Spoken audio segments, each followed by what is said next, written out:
So check it out. I just got to meet, I would say, one of my idols, like legendary. The man, I mean, you watched Fat Albert, you watched The Cosby Show, that was Bill Cosby. I mean, I've met Anthony Hamilton, I've met Common, but this is Bill Cosby. This is a whole nother level. 1/29/2011, that was off the chain. We'll get back to it because we're about to go see him in person, live doing this thing. Deuces. Yeah, we're about to go in. Latest. 104.7 The Flame, the hottest R&B hits and oldies. Welcome to the Afternoon Rush with me, AaronG. And I got on the line with us right now, accomplished comedian, actor, producer, Emmy Awards, Grammy Awards. Well, what more can we say? Mr. Bill Cosby, welcome to the Afternoon Rush. What's happening? Oh, it's another day in paradise, as they say. Now, you know, there's a thing about it. If you call that area paradise, you know, it's interesting to hear the complaints come from paradise when the weather is not paradise.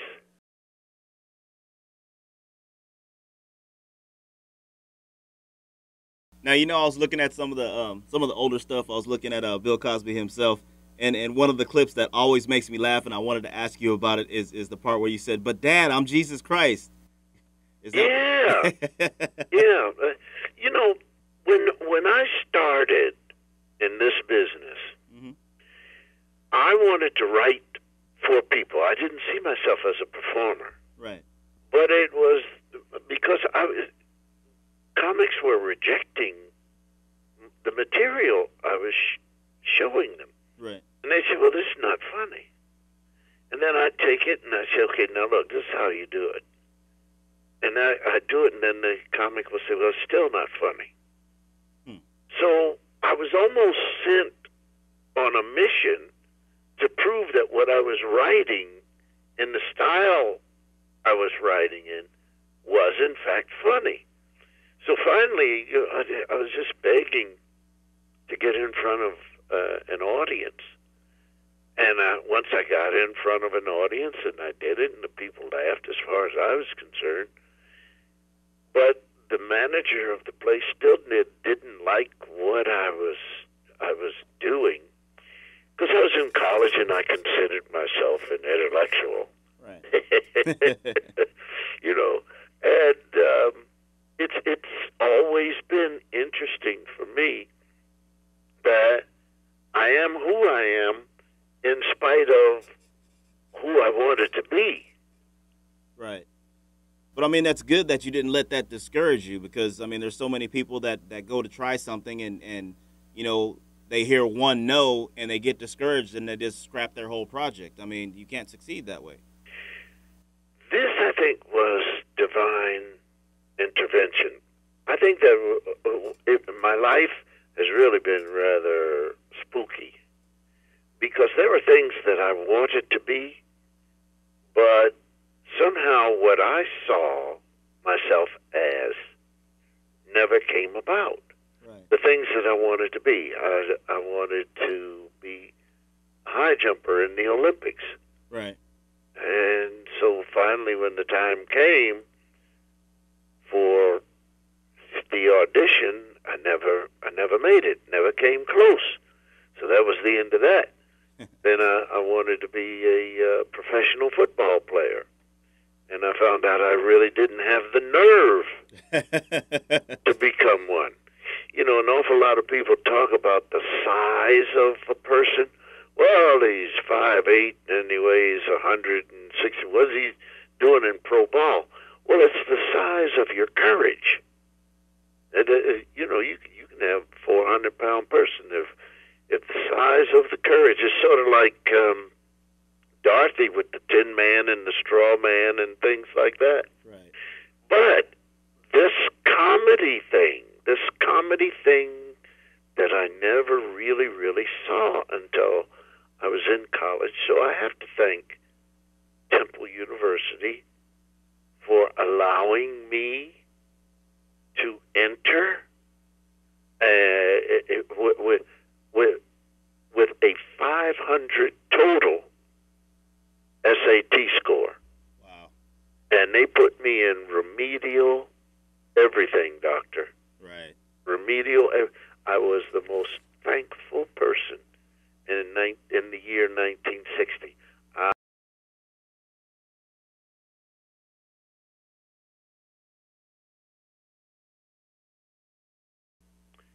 Mothers and fathers, when you're a kid, you're unprepared to represent yourself. Right. You're not a good lawyer. Right. Because you, for the same reasons that whatever you did that was dishonest or against what they told you to do, I mean, that's sloppiness. Right. The thought that, well, nobody will look here. And you find out that your parents go up in the first place, they look as where you said they would never look. But it's that kind of stupidity and then hope. So most of the time, your parents don't really have a challenge at finding out what you've been doing. The only thing that really will help a criminal mind child, let's say if the kid is doing drugs and they don't want the parents to know about it, the only real way they have of keeping that is to have an attitude and hope that they can make their parents feel guilty about coming up and asking if they can go through the room, and if you say no, they're going to go through it anyway. Which later on in life, you will probably have to make a decision on whether or not those people really loved you and they were protecting you against something that so many people get into the habit of, and it becomes an obsession and very life-threatening. Right. Well, we just don't, for some reason in this day and time, we just don't, as grown-ups, answer things that we know happen to not make any real sense and will obstruct a healthy, growing relationship. Absolutely right.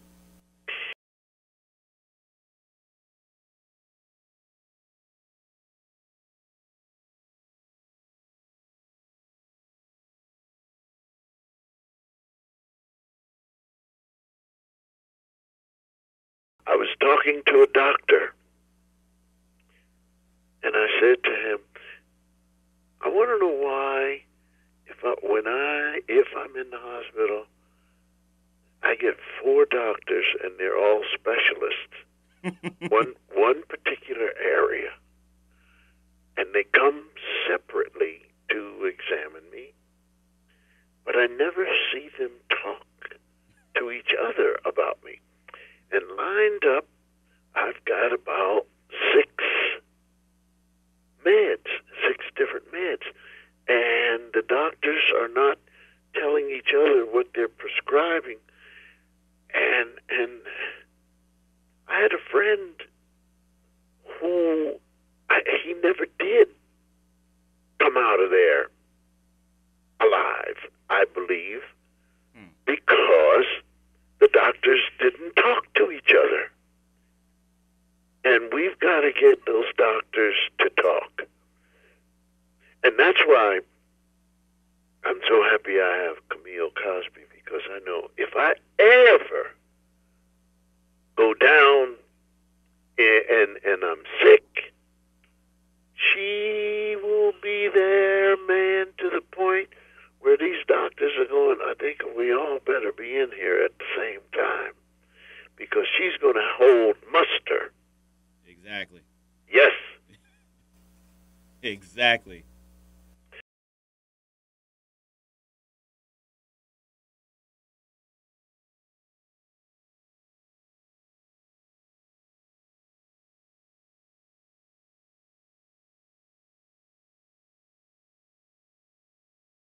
Now, let me tell you something. You have children? No, sir. Okay. You plan to have them? Eventually. Okie dokie. Tick, tick, tick, tick, tick. Yes, sir. There's a piece I want you to go up on the internet and look at. I just played Asheville, North Carolina. Uh-huh. There's a true story that I wrote. And it's about our 3 grandchildren coming to visit us. Uh-huh. Because my wife asked them to. Right. Over the holidays, and they were there Christmas Eve. And I got phone calls from 3 of Santa's assistants. It's a great routine, man. Okay. Let me run. Okay. All right, doctor.